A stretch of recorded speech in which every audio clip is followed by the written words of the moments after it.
Hello दोस्तों, welcome to my channel. दोस्तों, अपनी इस वीडियो को स्टार्ट करने से पहले मैं नए आने वाले यूज़र से ये रिक्वेस्ट करूंगी कि वो हमारे चैनल को सब्सक्राइब करके जल्दी से बेल आइकॉन के बटन को प्रेस कर दें।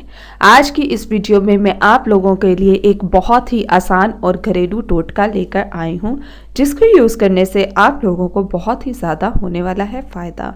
दोस्तों, आज का मेरा ये टोटका स्पेशली उन लोगों के लिए है जो कच्चे चावल खाते हैं या नाखून अपने खाते हैं। तो दोस्तों, मैं उम्मीद करती हूँ कि आप लोग ये टोटका इस्तेमाल करेंगे तो आप लोगों की ये आदत छूट जाएगी। इसके लिए जो आप लोगों को इंग्रेडिएंट्स चाहिए हैं वो है सौंफ 50 ग्राम, बादाम 50 ग्राम, खोपरा 50 ग्राम और मिश्री 50 ग्राम। दोस्तों, आपने इन सारी चीज़ों को बहुत बारीक पीस लेना है। पीस के आपने पाउडर बना लेना है। जो डायबिटीज़ पेशेंट है वो अगर चाहे तो मिश्री मत डालें, क्योंकि एक तो वो डायबिटीज़ पेशेंट होते हैं तो मिश्री बहुत ज़्यादा मीठी होती है, तो उनको ये नहीं डालनी।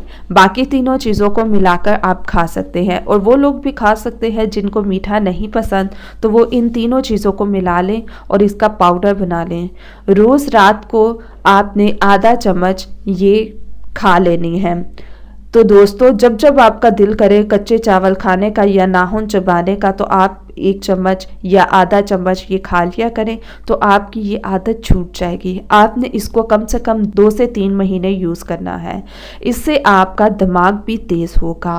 तो दोस्तों, ये थे आज के हमारे बेनिफिट्स और टिप्स। सो मज़ीद वीडियोज़ के लिए हमारे चैनल को सब्सक्राइब करके जल्दी से आप लोग बेल आइकॉन के बटन को प्रेस कर दें।